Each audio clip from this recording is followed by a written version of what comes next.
Yo,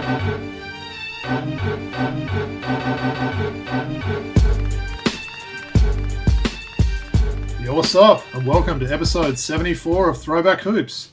My name is Rob Clayton, and joining me is Woody V, aka Little Cat. Little Cat, man, I like that. You picked that up recently and you've been running with it. I've been running with it, taking the last three letters of your surname, and obviously we've got the big cat who I'm a fan of, and you know I like cats as well, so Little Cat. So yeah, I think it suits you well, mate. Yeah, I like it, man. I like it. I'm not so little anymore, but things are going good, bro. True. Good to hear, mate. Well, look, we've got a lot to talk about today. Obviously, the NBA playoffs are really heating up. Some very interesting series and probably some results that have been a little bit of a surprise. But before we get into all that in our jerseys, just a reminder where to find us. Please make sure you like, rate, and subscribe on YouTube. Thanks so much for all the new subscribers we've had. We crossed over that 1,000 subscribers level that we've been sort of close to getting for a while, so we've passed that. So just really sort of grateful for everyone to continuing to support us there. And please make sure if you do listen to the audio that you obviously make sure you subscribe to whatever podcast catcher you follow there. So all right, Woods, well we love doing the jersey stuff at the start of the show. I can see you wearing a bit of a cool jersey and hat combo there. What do you got for us? Yeah, for sure. Let me just stand up, Robbie. Nice. Woody's standing up wearing the old school Charlotte Bobcats number 3 Gerald Crash Wallace jersey. I'm liking that jersey, Woods. I know he was someone we both liked back in the day there. It's a nice looking jersey. Definitely, and we talk about former All-Star, actually. I'm not going to one-time All-Star, right? Yeah, but when we talk about great defensive players of that era between, say, 2000, 2020, sometimes we forget about Gerald Wallace, but we remember him on the Sacramento teams in the early days as a bits and pieces player till he got picked up in that expansion draft by the Charlotte Bobcats, and that's where he really thrived. So just a little bit about Gerald Wallace. He spent 15 years in the NBA. He was the 25th overall pick in the first round of the 2001 draft of the Sacramento Kings, as I mentioned. Then played with the Charlotte Bobcats, Portland Trailblazers, New Jersey, and Brooklyn Nets, and finished off his career pretty abruptly with the Boston Celtics. As we talked about, one-time NBA All-Star in 2010, NBA All-Defensive First-Teamer in 2010, and he was the NBA steals leader in 2006. I might have said NBL there. I meant NBA for all of this, by the way. Nice. I seem to remember him being in a dunk comp early on in his career. Yeah, he was. Early on. Can't remember which year. I think it was when he was at Sacramento. He was in the dunk comp, right? Yeah. I mean, you look at one of these years, 2005-06. The guy averaged 2.5 steals, 2.1 blocks, 15.2 points, and 7.5 rebounds per game. So this guy was a combination of nearly 5 blocks and steals in a season, averaging over that year. I'm sure he would have learned a lot from the likes of Chris Webber, Peja Stojakovic, Vlade, and all those guys in Sacramento before, he took on a bit of a leadership role with that Charlotte Bobcats team and it took them to the playoffs, actually. So, really liked him. I know you like Crash a lot as well. What do you remember about him?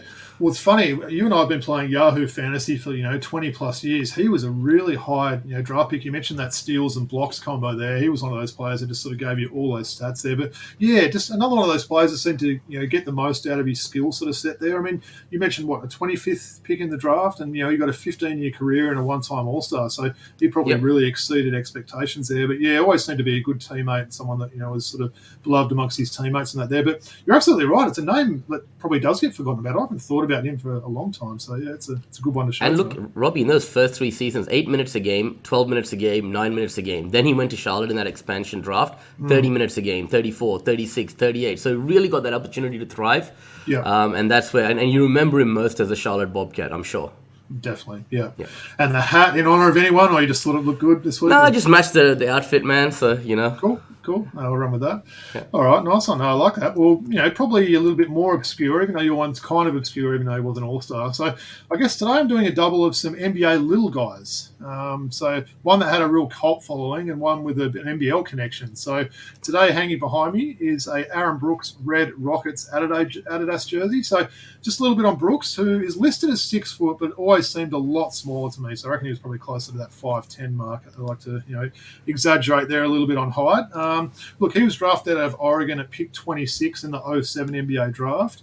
Went on to have a bit of a strange career, Woods. So having some good years in Houston, he averaged 19.6 points in the 09-10 season with a career high of 43 points and was named the most improved player. But After that, he started bouncing around the NBA, also playing in China for a little bit before making his last stop in the NBL, playing 7 games for the Illawarra Hawks in 2019 before sadly tearing his Achilles. And that was his basically last ever game that he played there. So post-career, the now 38-year-old, he's actually working with the Knicks. He's helping coach the players on 2-way contracts, and he's actually linked back with coach Tom Thibodeau, who he was played under in both Chicago and Minnesota. So obviously those two had a pretty close relationship. But strange career, wasn't it? Someone I mentioned, 43 points in a game, 19 points a season. 3 or 4 years later, he was out of the league. But before I talk about the one I'm sort of wearing there, what were your memories on Aaron Brooks? Well, pretty abrupt end to his career, right? With that injury in Illawarra. Interestingly, he works out with Justin Robinson in the off-season, who's the Illawarra Hawks import now, and he gave him all the recommendations that going to play in Illawarra would be good for Justin Robinson. I actually remember him in a 3-point shootout in college alongside Kyle Korver many years ago on one of those events, all-star events for the college players back in the day, and that's when I first saw Aaron Brooks. So. He could put the ball in the basket, couldn't he? No doubt Definitely. about that. Yeah. You wonder if there was like off-court things or whether it was eventually maybe that height and potential lack of D that caught up with him. But yeah, very strange career and probably someone that's been forgotten about. Good to see he's still involved in the game and obviously helping out the Knicks and Coach Tibbs there. So, all right. So the one I'm wearing this week now, this is a random one, Woods. I wanted to wear this guy's jersey for a while. I'm tipping not a lot of people have this jersey, so I'll just stand up and give you a look at this one. For those who can't see, Robbie is wearing the jersey of one of the greatest little guys of all time. At just 5'5" tall, the little Earl Boykins, Denver Nuggets jersey. That's a nice one, right? I thought pretty topical yeah. wearing a Nuggets jersey. I should say the time of recording, Wednesday the 10th of May, the Nuggets had a big win today. So I hadn't actually timed that. I was still going to wear that even if they lost today, but actually worked out pretty well there. So Earl Boykins, Woods, that was someone I enjoyed watching back in the day, and you're right, one of the best little guys to ever play the game. So he actually went undrafted out of Eastern Michigan, so a pretty little-known college there, and went on to have a solid 12-year NBA career, spending time, and you might want to grab a drink while I go through this, Woods, with the Nets, Cavs, Magic, Clippers, Warriors, Nuggets, Bucks. You still with me, Woods? Yep. Bobcats, Wizards, and Rockets. So he really bounced around. I think you missed Cleveland as well, right? No, I said Cavs. That was the second one I said. Okay, yep. So basically 1, 2, 3, 4, 5, 6, 7, 8. So 10 teams. So the 5'5" point guard had his best years with the Nuggets from 2003 to 2006, where he averaged double figures 3 seasons in a row. Also became known for being the shortest player in NBA history to score over 30 points in a game. So I think Spud Webb had the record before him at 5'7", but the Earl of Boykins at 5'5" basically came in and broke that records there. So, look, no accolades for this guy. I normally go through players' accolades and that, and he's certainly not someone that gets spoken about a whole lot, but was a much-loved player. So he's now 46 years old, and he's an assistant coach with NCAA College UTEP. So, yeah, a little bit of a trip down memory lane with Earl Boykins. Don't have any bobbleheads of either of these two guys, Wood, but I'd absolutely love a little mini Earl Boykins one. But, yeah, give me some thoughts on Boykins. Just remember him with Carmelo Anthony on those Nuggets team, and what a spark plug he was off the bench. That was a really fun team to watch as well. Yeah. So remember him fading really quickly as well after he left Denver. I think that was when he went to Milwaukee. Maybe he had one decent season in Milwaukee after that, right?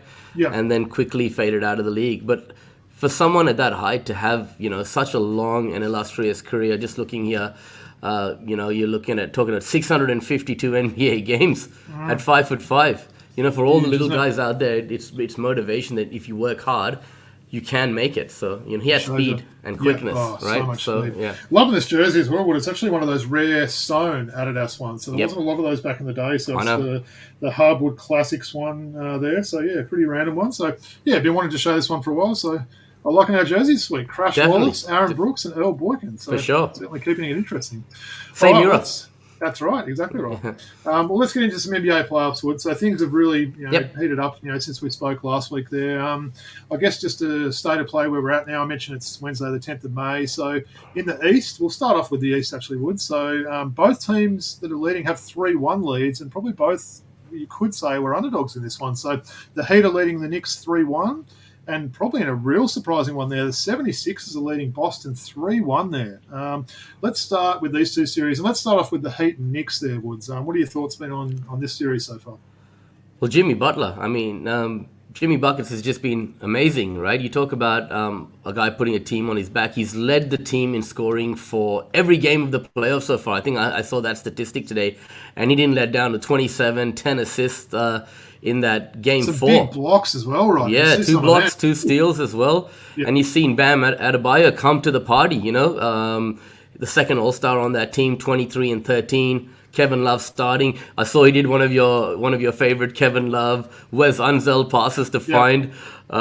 He's one of the best to find Butler for the easy deuce, right? Absolutely one of the best of those, isn't he? Yeah. And I just really like the way that this team is coached. Eric Spoelstra is terrific. You're getting contributions from Caleb Martin. Kyle Lowry coming off the bench has been a bit of a stroke of genius.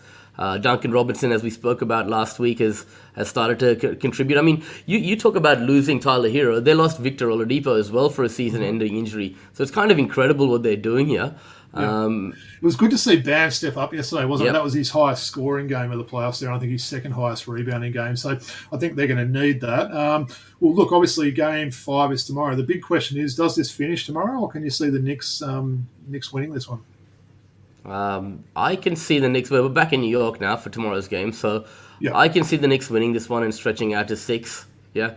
I think Miami should get it done at home. Give me some thoughts on the Knicks as well. They've been a little bit disappointing. I think the first round again, there wasn't a great first round series. The Cavs weren't looking too good there, but they've been a bit up and down, haven't they? Brunson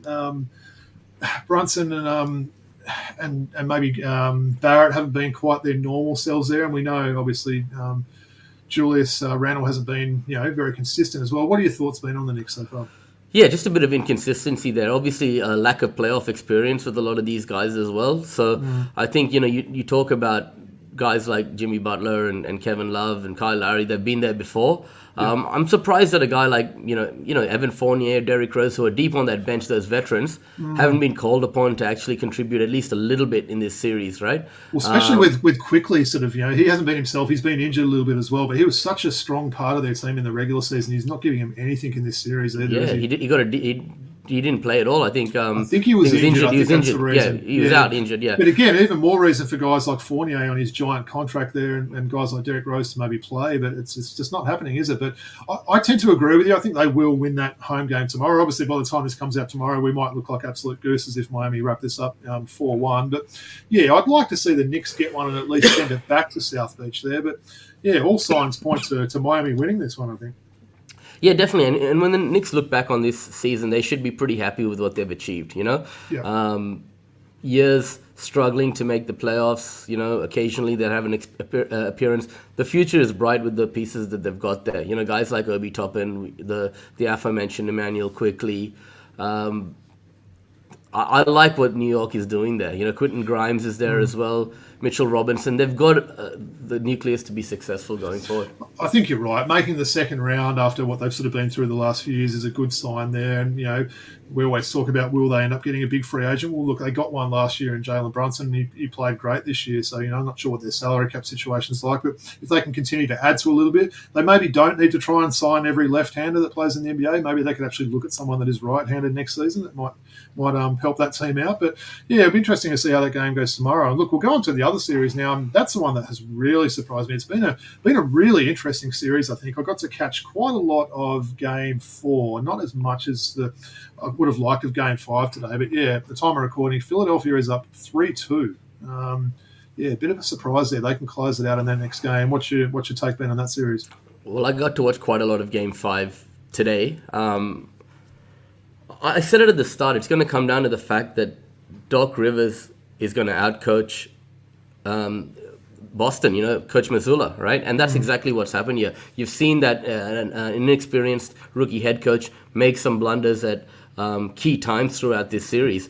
And also what we've seen is, James Harden and Joel Embiid playing together well for the first time today. Joel Embiid coming back from injury was almost like James Harden, struggling in the games when he first came back from injury. Now you've seen them playing well together at the same time, and Joel Embiid showed today why he's the MVP of the league. And someone like Al Horford, you can see that he's well past it today. 0 from 7, if I'm not mistaken. Sad to see. Just couldn't deal with him today, right? So Does Coach Mazzulla know the actual how to call a timeout? Does he know actually how to put his hands together and do that? Because honestly, that's a bit of a concern there. And some of these breakdowns and end of games there, it's not like, I don't know why he's got this supreme trust in his guys, calling these last plays. A lot of the time we've seen shot clocks running out. We've seen, Tatum and that deferring to the flopper, Marcus Smart. And on Marcus Smart Woods, I actually don't mind the guy, right? I haven't minded his career, but the way he's been playing in this playoffs, his flopping is about as bad as I've ever seen it, honestly. And then I was even watching him today. He fouled James Harden on a three, one of the clearest fouls of the game, and just was on the floor in disbelief, about the call. And his antics must, wear thin, especially when you're losing there. I think probably with his teammates. And I think with his flopping there, he's someone that is just not going to get any 50-50 calls with these NBA refs, because they just see him do it every game. They see someone that, weighs 20 kilos less than him bump into him and he just goes flying there. So that's something, I know that's probably always been a part of his game, but I think it's been a bit evident so far. Oh, yeah, definitely. Well, when you talk about Philadelphia, right, and you look at the box score today, Tobias Harris, 16 and 11 rebounds, right? Joel Embiid, 33 points, 7 rebounds, 4 block shots. Tyrese Maxey doing his thing, 10 from 21, 6 from 12 from the three-point line, 30 points, huge. Right? Yeah. And then James Harden, he's like, look, I'll sit back now and get my teammates involved. And he took 8 shots, 4 of 8 from the field, 8 from 10 from the free throw line, 10 assists, 17 points. So you look at that, those contributions from those 4, and PJ Tucker's obviously just going to do his thing and be that little that glue that glues everyone together. That's amazing, and they're going to win most games. I feel like there's been a little bit of redemption for James Harden here. He's obviously had 2 40-point games in both the games that they've won so far in this series there and put the team on his back. And I think, could they make it to the Eastern Conference Finals, regardless if they make it through to the NBA Finals? I think he's redeemed himself a little bit. He hasn't been known as a big game player in the past there. We've seen him sort of fall short in all those good years he had in Houston there. But, yeah, it's been good to see, hasn't it? And, Tyrese Maxey was really big today. I love the way that the confidence that guy plays with there. He's not afraid of the big stage or taking that shot. He took one shot in the last quarter, basically completely off balance there, and it seemed like that was kind of the game sealing shot there. So, yeah, it's been. I might actually even consider throwing Blake Griffin out there if I'm Coach Mazzulla, right? Can't hurt, right? Just to give him some spot minutes. Feels like he needs to switch something up, right? I mean, yeah, I agree. I mean, look, obviously, we're both big Al Horford fans of what he did with all those years with our Atlanta Hawks now, but he's looking pretty ordinary, isn't he? 25 minutes today. You wonder whether they could, reduce that to 15 to 18 minutes and just give someone else a bit of a go there. So start the Time Lord, man. I would almost say, right? Well, that's it. I mean, maybe you need to switch those minutes around and play the Time Lord 25 and play Horford that 15 to 18 minutes type thing. So. Interesting series. I've enjoyed some of these games, and it'll be interesting to see what happens in that next game there. So, all right, let's go on to the West there, Woods. Some equally good series. Let's start off with the series that everyone's kind of talking about, and that's the Lakers and Warriors series there. So, what was your prediction going into this one? You had Lakers, didn't you? Lakers in 6. Yeah, I can't remember. I think I had. I'm not even sure, to be honest. Maybe I had Golden State in 7. Yeah, Golden State in 7. Yeah, that sounds about right. Wow, the Lakers are pretty much dominating this, aren't they? Is this series over? It's over. I mean, I probably think that Golden State may be able to take it to 6 games. As I said, they'll probably win at home, and Lakers will close it out. But Lakers have been the best defensive team in the league since the trade deadline. Since those trades were made in the back half of the season. And there's a reason why. Anthony Davis is the greatest, one of the best defensive players in the league. Even when he's not getting it done offensively, you notice he's contributing by protecting the rim. Jared Vanderbilt's been a great acquisition. Your boy Dennis Schroeder is always getting his hands and stripping the ball, getting in passing lanes. He's a pesky little defender. I like what he does on the defensive end. And they've just got the pieces together. And LeBron at 39, he's my age, man.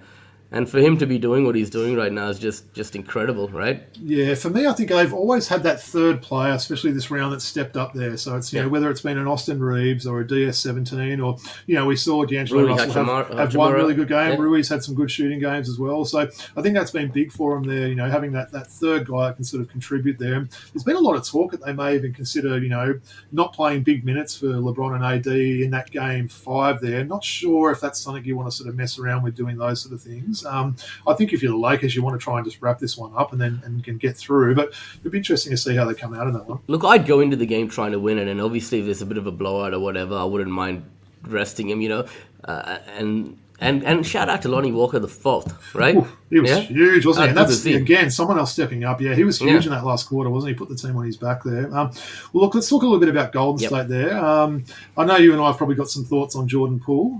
Look, he was good in that first game before taking that bad shot. His last 2 games, 5 points combined in the 2 games and 6 turnovers. So he's a massive, like, high-paid player there sort of thing. I think he thinks he's way better than he is. But what do they need to do to try and extend this series and try and, force it to a Game 7? Well, let's go back to that game, right?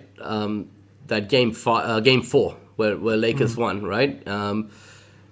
Golden State had it, and down the stretch, Klay Thompson took some ridiculously poor shots. Did you see that down on he did. And then Steve Kerr's throwing his hands up like, "What are you doing, man?" And then on that last play, as good as Steph Curry is, bad shots, man. He was getting in that pick and roll with Wiggins and getting to the rack at will and scoring at will, right? Yeah. Missed that little floater. Draymond Green got the rebound right under the backboard. Could have just gone up and he kicked it back out to Steph, who took the car park 3.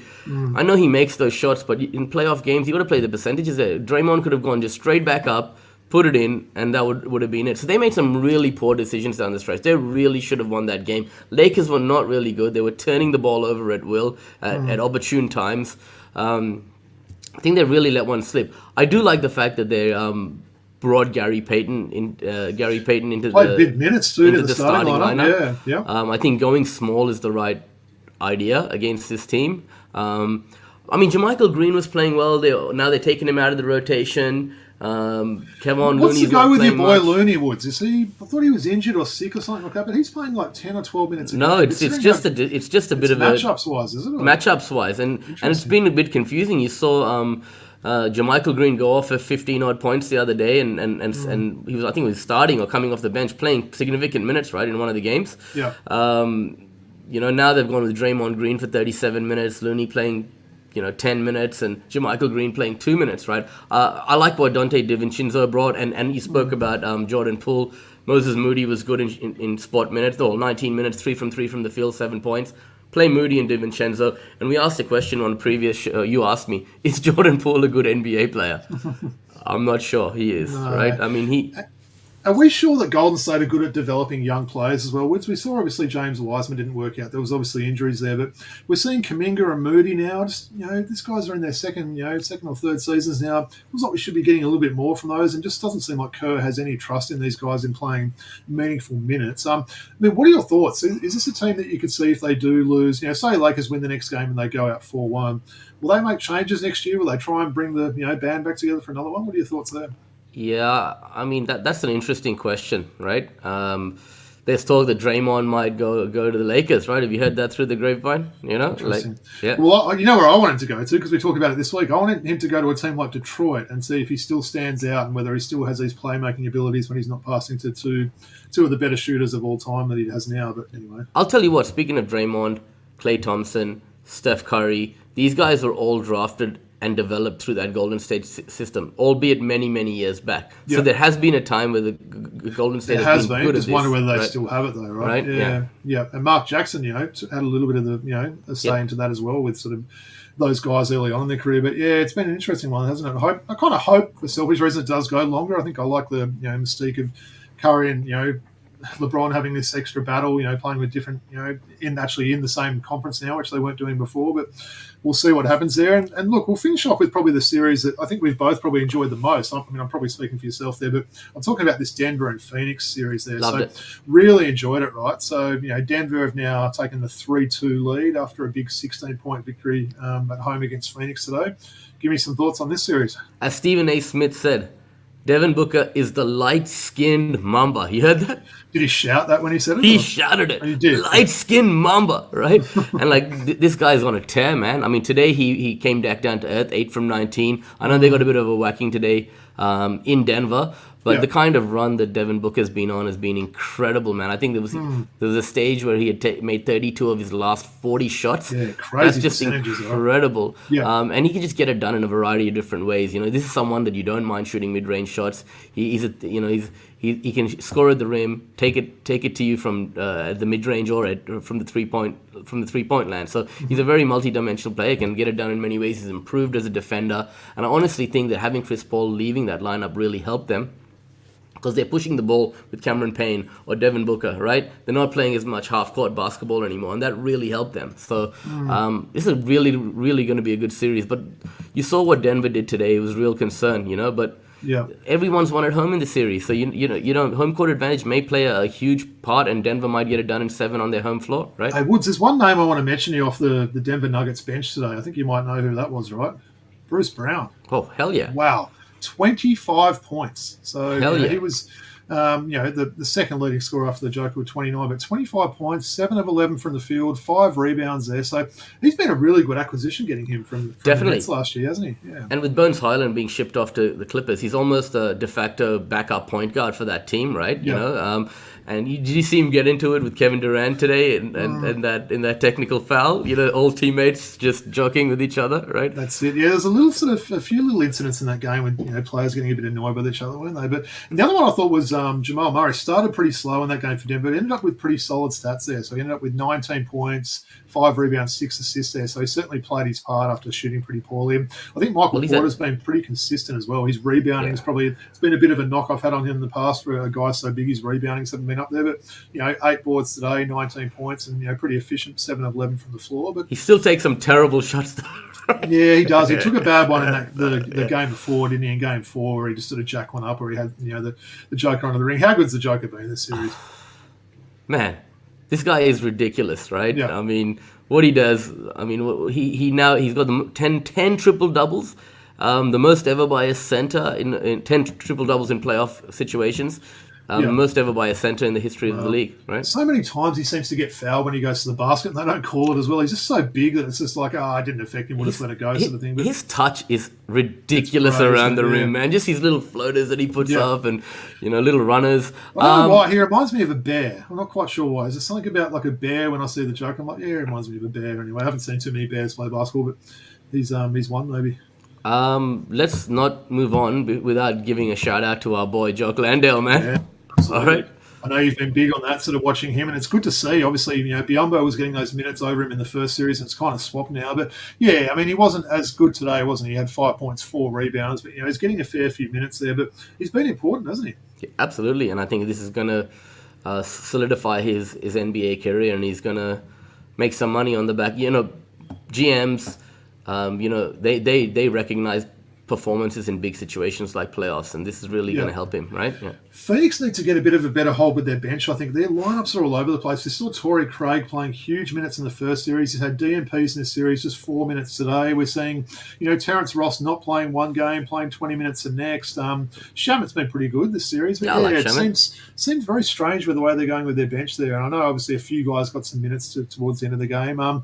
Not sure what Chris Paul's status is. I haven't quite heard whether they are expecting him back in any of these games there. But look, for all we know, there might only be one more game. So you wonder if he's got anything in him, whether they can bring him out. I'm not quite sure. I haven't had a decent update on CP3 there. Josh Okogie as well. What's the point playing for 8 minutes starting? Yeah, you know what I mean? It's a waste, right? Doesn't do anything, does he? He missed 3 shots, didn't have one other stat, I don't think. So, anyway, we're watching this one with interest. I think I read there's no game Sunday our time, which is a bit annoying, given it's the weekend there. But it would be interesting to Mother's see Day, man. Mother's Day, right? Yeah, true. But you can still watch games in the morning before. Of course you can. But look, a few of these series, as I mentioned, a few of these series are close to being ended here, and will be closer to the conference finals soon. So, all right, Woods, appreciated that. Well, look, our next segment today, obviously, there's been some big announcements this week with the Aussie Boomers squad coming out. So they announced an 18-man squad for the FIBA World Cup. I believe they're going to be having the side in Cairns, I believe, where the coach Brian Boykins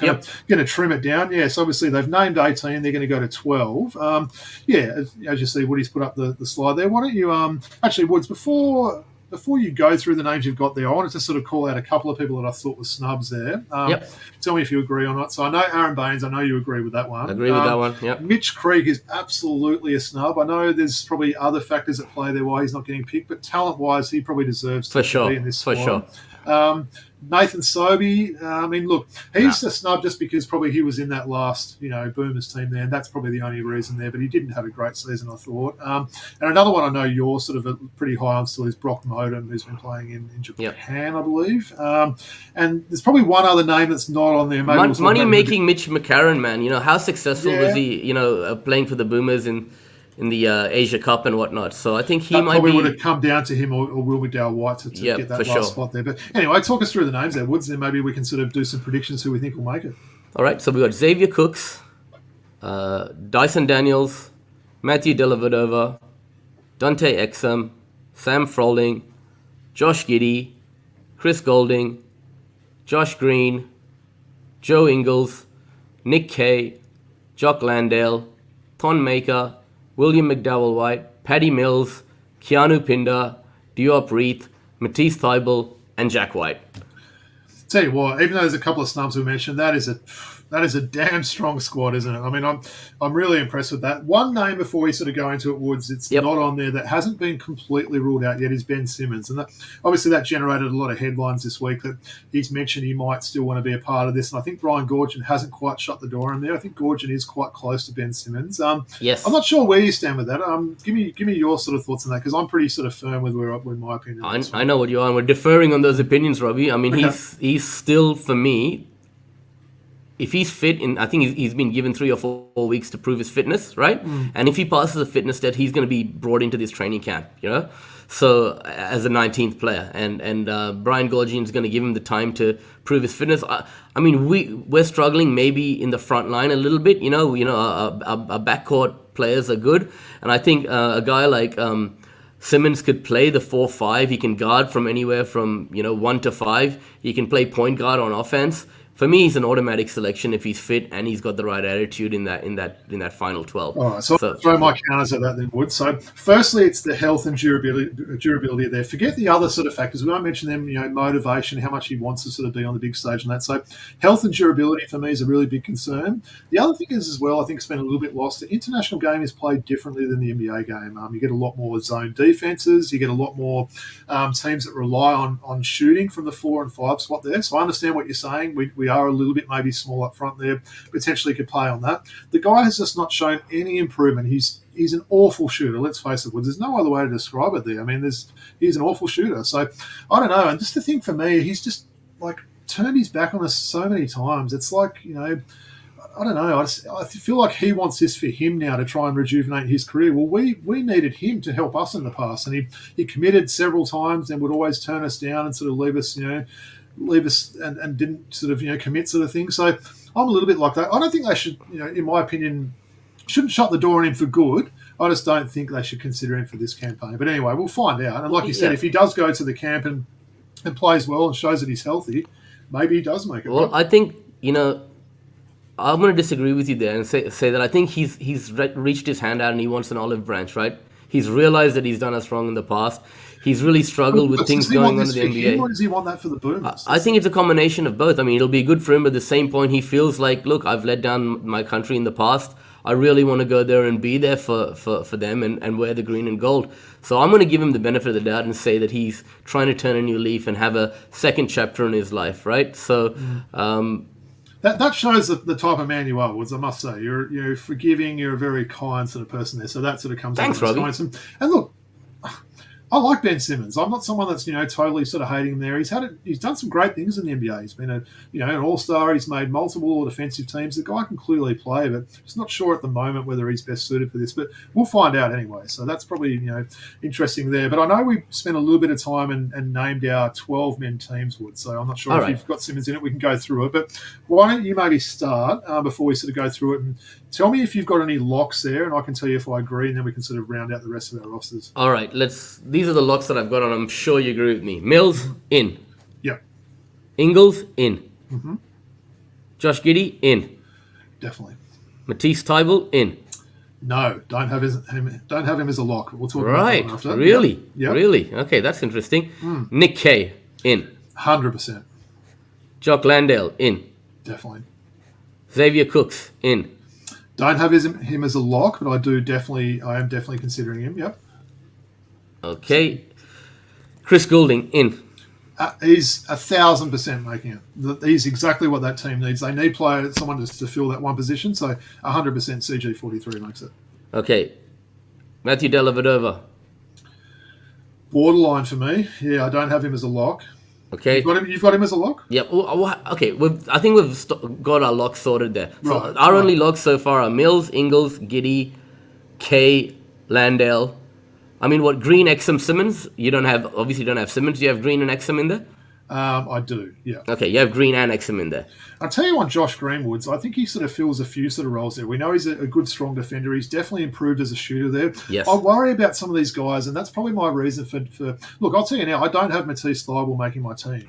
Which is probably, very... I know it's a surprise there, but I just think killed it. I've got Josh Green coming in and basically taking that position over him. I just think he can give a little bit more of an all-rounder game there. Certainly not a knock on Matisse Thybulle. I do think his game potentially regressed a little bit in Philadelphia. He had a couple of good games at Portland after the trade deadline, but yeah, I have him missing out. So Gorgian's seriously not going to leave Thybulle off this roster. No way, right? Yeah, well, that's the thing. How loyal is he going to be to those guys? And he killed it, with defensively. Well, probably the better way rather than read them all out. Tell me the 6 you've got missing. I'll start if you want. I've got 7 missing, all right? Oh, you go first. You go first. Okay, I'll start there. Yep. So, all right, I'm going to make a last-second change there. I did have Pinder making it. I'm taking Pinder out now and I'm putting Cooks in. I just think he can offer a little bit more. I think they're pretty similar players in a way there, but I'm going to say Cooks maybe just his defense and his playmaking slightly in front of Pinder, but that's going to be a close one there.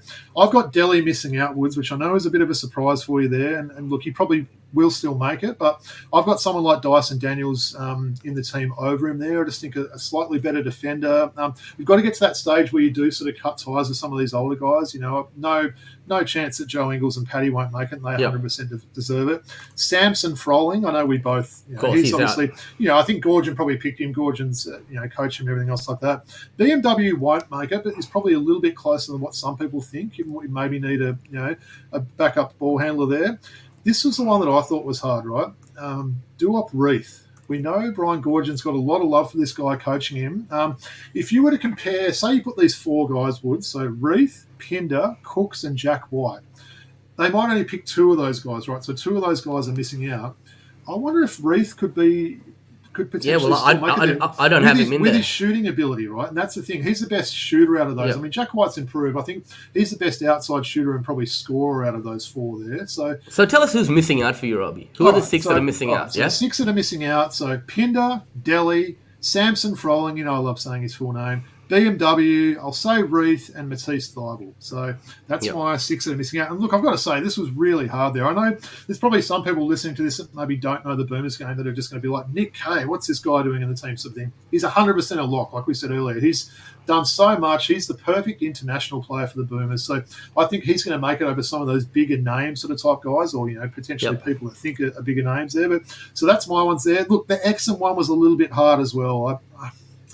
I've got him in there. I'm not 100% sure on him. And again, another guy that's sort of pretty streaky with his shooting there. But Josh Green was the big mover for me, I think, with what I think he can give this team. If you've left out Simmons, you've left out Delhi, right? And you've left out BMW, right? You got to have Exum in there, right? You got to have someone there as a backup ball handler, well, right? We can't have Bryce Cotton, can we? But that's probably a story for another day there. But all right, well, give me your ones that are missing out. I've actually left out 7 because I'm saying Simmons is going to make it, right? So I've left out Dyson Daniels. I think he's going to get his opportunity. It's not time right yet. Samson Froling is out for me, right? BMW out, but he'll be in those 3 traveling reserves. They will have the 3 traveling reserves, right? Yep.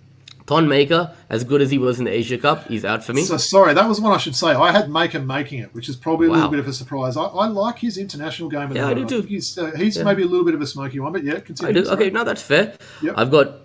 I disagreed with you. I think they'll pick one of Jack White or Xavier Cooks, right? All right. So I think Cooks makes it ahead of Jack White, right? So Jack White is out for me. This is out, right? Okay. Yep. Traveling reserve as well, right? Yep. And then Reith and Pinder out. And I would have either Reith or Pinder come in, say Simmons doesn't make it, right? Yeah.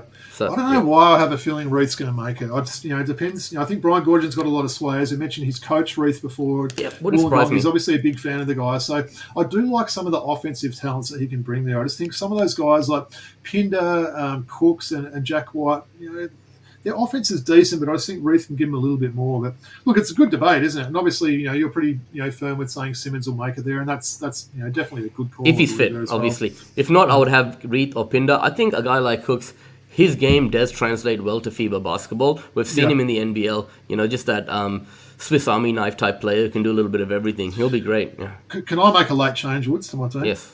All right, I'm taking Dyson Daniels out. I think I agree with what you're saying there. Maybe they'll keep it for the future thing. And Matisse Thybulle, you're back in. All right, I'm with you. So we're closer than you think, man. We were a little bit, yeah. Okay. Interesting. It was more just those big guy positions, wasn't it? That we're trying to sort of work out there. So, no, that was a good exercise there, Woods. And look, I can't wait to for these games to start. Obviously, I think ESPN are going to be super exciting, man. Yeah. You heard the latest podcast with Liam and Gazy. Gazy's been I did, man. I did. Actually, so. Gazy also agreed either Cooks or White would make it. Not both of them. So interesting. it's interesting. Yeah. Interesting. All right. Well, that was fun. Well, we might do a little bit of a classic packs to sort of finish off the show today. Sure. I know when we spoke last time, you had a pack with about 1 million cards in it, an old Fleer pack. So I think you're going to maybe open some of those today and then save the rest for another one. Yeah, so it's a 29 pack. I know Stewie, our good friend from the Sport Blokes, would love us to sit here and open the whole pack and go through all 29. But we're going to split this up into 3 separate shows. That's 10, 10, and 9, right? I don't ever remember seeing those packs for sale back in the day. $1.99 for it's a 93-94 Fleer, by the way. 30 cards, what a deal. Yeah, awesome. Right, so you've got to make sure, Woods, no cheating or anything and looking at these other ones. You've got to take, you're going to take 10 out now? And then, yes, just 10 out now. Right, and just put the thing away. Don't look at them. Don't give me any clues. We want to keep this legit like we always do. Yep. This is going to be a task to, count out exactly 10. Yeah, so exactly. Maybe I'll just pull out a handful and go through the 10. Yeah. It's hard, man. Sounding nice and crisp that pack. So what did you say, 91, 92? No, 93, 94. 93, 94, okay. Fleer, yeah. Fleer, yeah. It's hard to take him out. Oh, here we go. Here we go. I'm not sure there's exactly 10 there, but it'll have to do. All right? Thereabouts, yeah. Okay. Let's do this. I was just playing 2K yesterday, and I played with that great Minnesota Timberwolves team of the early 2000s, early noughties, and this guy finished off his career playing for the Timberwolves after also playing for the Golden State Warriors and the New York Knicks. I'm actually going to wear his New York jersey to the Wu-Tang and Nats concert on Saturday night because I'm representing New York, okay? Mate, now you're making me sad that I'm not going to that, Woods, but He's a god, okay? Supreme athlete. Had his fair share of off-court issues with coaches. Oh, Sprewell, of course. Latrell Sprewell. Oh, wow. I remember these cards. Now, show me the back of those. He was actually someone I always wish I had his Golden State jersey back in the day, but I don't have one. I do have a Knicks one as well. So what do you reckon? All the choices I've got: Ewing, Sprewell, Jeremy Lin, Tim Hardaway Jr., Xavier McDaniel. I've got a Stephon Marbury. What New York jersey should I wear to the Wu-Tang concert, man? Look, again, Woods, it does feel like you're rubbing it in again. So Wu-Tang and Nas concert. I don't want to spend too long on this topic there. I'll be doing my NBL one duties that night. I think the Sprewell one, you're onto something there. Yep. And it's at Kudos Bank Arena. Floor of the Kings as well, so yeah. You seem to have some good times at that venue, so definitely. Oh, this is a great pack. Okay, consummate professional, a gentleman, a really good man, one of the great centers of the 90s, Southpaw. I'm talking about San Antonio Spurs. Yeah, the Admiral. David Robinson. How nice were these 93, 94 packets? They are nice, aren't they? Loving those graphics and everything of the name. Show me the back again on them ones. Oh, nice. You got the second picture and a few stats and everything like that. No, they are nice looking ones. Yeah, great play, David Robinson. Maybe he doesn't get talked about enough in those great centers from that era either. Okay, when we talk about one of the most well-known poster bunnies of all time, okay, Sean Kemp dunked on this guy and then, put the gunfire to him. I'm talking about Alton who? Lister. No, okay, I thought it was Victor Alexander, wasn't it? No, is that who it is? You just given Yeah. He's done a few. I think he had one over Alton Lister. He also had another one over Chris Gatling. Oh, it was Chris Gatling. That's I think right. I think about. Andrew Gaze had that story about Chris Gatling. Yeah. Yeah, geez. Victor Alexander. He's carrying a few. What have they got his weight as on that card there? They've got his weight carrying as a few pounds. 6'9", 265. Yeah, that's pretty solid. Yeah, that's getting up there. Oh, okay. This guy is now commentating games. Muslim from the Boston Celtics. He's moved into the media very successfully. Allah Abdel Navi. Straight out of Egypt. Yes. You like how I got that one quickly, right? Yeah, man. Where's he commentating now? What's he doing? He's doing some media work now, isn't he? Yeah, I think you're right. I thought it was with Philly, but it could be with Boston. I know he was a Philly guy when he was around, but yeah, decent player. Old Double A. if you listen to the rest of our show, you would have heard me talk about what a great move it was, although it didn't pay off completely, for the Golden State Warriors to move this guy's son into the starting lineup today. He's often seen sitting in the stadium watching. I'm talking about GP. Gary Payton. Gary Payton. That's funny. We were talking about him earlier when I said we were talking about what team jerseys we've worn. He's the only Sonics jersey we've featured on this show so far. So we might have to change that, Woods. We might have to look in our Sonics collection. But this is a good pack, isn't it? Okay, this is the Defensive Player of the Year award winner for the 93 season. Okay, we talk about great centers. There's no one greater than this guy in terms of that generation, right? No, we're not talking about him, okay? Because he was just a rookie coming into the league this time. This guy was established, went to college in Houston, played for Houston, lives in Houston. Yeah, the dream. Hakeem the Dream. What sort of pack is this, Woods? My goodness. This is like that one. What is that? Like a special... Oh, it's a Defensive Player of the Year award one, is it? Yep. Nice looking card. It's a great pack. And I just got the good... Apart good from 10. Victor Alexander, it's pretty good. This guy ranks in our top 10 Hawks of all time. Okay, let me just give a clue for the rest of the audience. No, it's not John Koncak. That's good. Atlanta Hawks, forward center, highly successful career that spanned over 20 years. I think he might have even played at 44, 45 at the end of his career. I'm talking about the short-armed man. I was actually talking to this guy to my daughter today, Woods, because she's got a teacher that's with the last name Willis. So, yeah, I was saying I've got a Hawks jersey with Willis on the back, and it's Kevin Willis. Great Excellent. pack. Yeah, and the last one is guard forward from the Nuggets. Underrated, but could really score buckets. This guy for the Nuggets played on those teams with Mohamed Abdul-Rauf, Brian Stith, Dikembe Mutombo, who LaFonso Ellis, I'm pretty sure. Who was on this team? Right-handed scoring machine, you know? So Chris Jackson, aka Mohamed Abdul-Rauf? No? What number? Number 34. 34 for the Nuggets. Yep. Had a great college career at Georgetown. Come on. Oh, Reggie Williams? Reggie Williams. Nice. You like how I got that one too, right? Yeah, man. Nice. So we had how many there? 1, 2. So we had Reggie Williams, Kevin Willis, Hakeem Olajuwon, Gary Payton, Al Abdul-Nabi, Victor Alexander, David exactly Robertson. 10, I think, is it? No, I think it's 8. 1, 2, 3, 4, 5, 6, 7, 8. All right, so we've still got 21 left in that pack. All right. Mate, I'm looking forward to the rest of that pack after this one. That was great there. So great. Guns there. Guys we've sort of, talked about on the show and guys that we're big fans of that have had good careers. So absolutely, yeah. That was fun doing that, Wood. So, yep. All right, well, let's take us to the outro. It's been a fun show today. So, definitely, as I mentioned at the start, just a reminder, please make sure you like, rate, and subscribe on YouTube or wherever you find your podcasts. We can be followed on Twitter at ThrowbacksHoops, on Instagram, throwback.hoops, and our email address, throwbackhoopspodcast@gmail.com. Woods, give us your shout-outs.